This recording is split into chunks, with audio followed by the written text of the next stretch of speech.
cher ami de Catoglade, ce dimanche, le Seigneur nous propose à travers saint Marc deux petites paraboles sur un grain de blé et un grain de moutarde. Et en fait, elles ont en commun ces deux paraboles que, il n'y a pas grand-chose à faire, puisque le grain de blé il grandit, il ne sait comment, d'elle-même la terre produit. Et puis la graine de moutarde, c'est la plus petite de toutes les semences, donc elle n'est pas très gâtée à la base. Mais enfin, elle grandit, dépasse toutes les plantes potagères, elle étend de longues branches. En fait, il n'y a pas grand-chose à faire, et puis à ce moment-là, les oiseaux viennent se nicher à son ombre. On est en train de nous dire, en fait, le cœur de la vie chrétienne, c'est la passivité. C'est pas habituel, hein. Souvent on dit, il faut faire des choses. Bon, les personnes d'ailleurs se justifient, elles vous disent, écoutez, je ne vais pas à la messe, mais je fais des choses, moi. Je vais voir mon voisin, j'aide mon petit chat, et puis je descends les poubelles de mon mari ou de ma grand-mère, etc. Bon. Alors, attention, la vie chrétienne, c'est à la base une passivité. Hein. Me voici, ô Dieu, pour faire ta volonté, dit le Christ avec le psaume. Et il faut bien se rendre compte qu'on peut être capable de se défoncer, voyez, pour les autres, dans une activité que Dieu ne nous demande pas, alors qu'on pourrait en faire moins pour une activité que Dieu nous demande. Hein.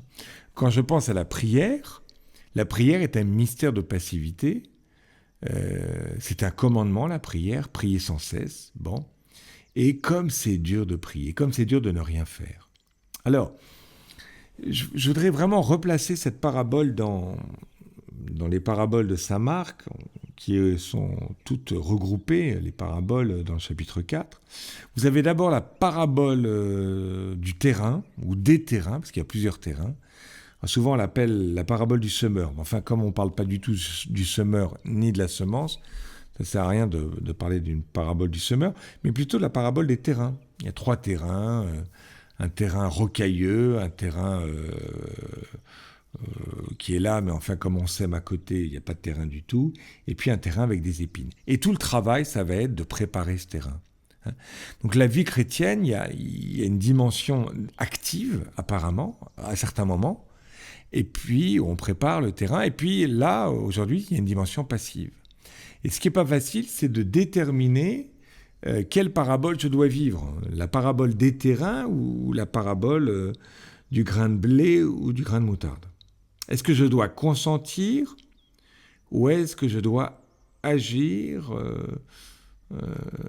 en étant un peu en colère, en allant voir les personnes quand il y a un conflit, bref, en essayant par tous les moyens de résoudre la situation.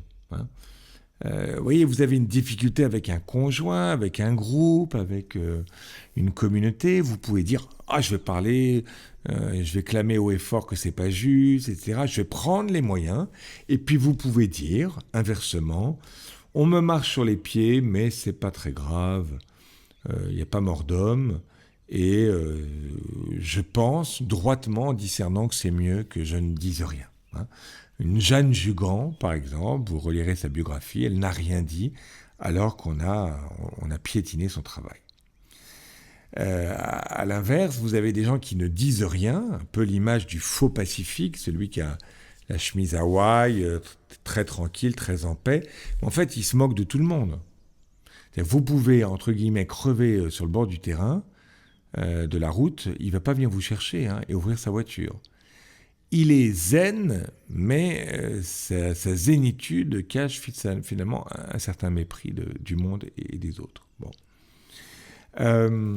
Alors, aller au combat, c'est pas forcément aller voir l'autre toujours. Parfois, ça peut être s'ouvrir à quelqu'un d'autre, parler de ce qui nous habite. Il faut essayer de repérer, oui. Et parfois d'ailleurs, un certain activisme est à l'opposé du combat. Je fuis mon combat, donc je suis dans l'activisme. Je fais des choses pour oublier. Ah, j'aime pas du tout entrer dans mon cœur, parce que là je vois exactement... j'entends Dieu qui me parle, Dieu qui est à la porte de mon cœur. J'aime pas du tout. Alors pour pas entendre Dieu, eh bien je m'excite, je m'active. Alors, dans saint Marc, vous voyez, vous avez d'abord la parabole du semeur et ensuite la parabole du grain de blé et du grain de moutarde, ce qui est intéressant, c'est que l'une suit l'autre. C'est-à-dire qu'il y a d'abord un combat pour préparer le terrain, il y a d'abord une action, et ensuite il y a une acceptation. Hein.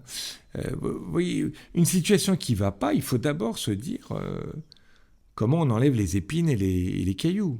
Vous ne pouvez pas tout de suite dire je vais consentir. Et, il faut se dire tiens, ah ben lui il est comme ci, il est comme ça, on ne peut rien faire. Attends, tu as été le voir d'abord, tu lui as expliqué tes besoins, tu as proposé une solution. Non. Alors commence pas à dire il est comme ci, il est comme ça, on ne peut rien faire. Tu es tout de suite dans l'acceptation, mais qui est en fait la traduction d'une démission. Donc c'est d'abord, vous voyez, de repérer ce qu'on a à faire et ensuite de consentir à ce qui ne peut pas changer. Et j'aime bien Jésus parce que Jésus vit ces deux attitudes, ces deux paraboles. Vous voyez, dans le temple, il va se battre en disant, écoutez, enlevez ces vendeurs, cette monnaie, etc., dehors. Donc il n'est pas dans un consentement. Par contre, dans la passion, il ne dit rien, il consent. C'est le temps, vous voyez, où il sait bien que redresser l'autre ne sert à rien, que Pilate n'est pas du tout ouvert. Donc je vous invite à un petit examen de conscience, à vous poser la question, mais en fait dans ma vie, là, il y a des insatisfactions, il y a des colères en moi, il y a de l'amertume. Tout cela signifie des besoins qui ne sont pas comblés. Est-ce que j'arrive à sentir ces émotions-là, à remonter à mes besoins et à faire la démarche? Et quelle démarche pour retrouver un cœur en paix? En quoi ces signes, ces mal-être sont le signe d'un combat que je dois mener et que je ne mène pas? Et quel sera ce combat? Ou en quoi ils sont le signe d'un consentement, d'une offrande que je dois vivre, hein, comme cette graine de moutarde, ce grain de blé, en fait, simplement consentir, un peu comme le malade qui dit oui à la maladie, et la situation d'elle-même s'éclaircira. En tout cas, mon cœur sera en paix. Voilà, que le Seigneur nous montre de voir la différence et de l'appliquer aux événements de notre propre vie. À très vite et bonne prière, bon discernement.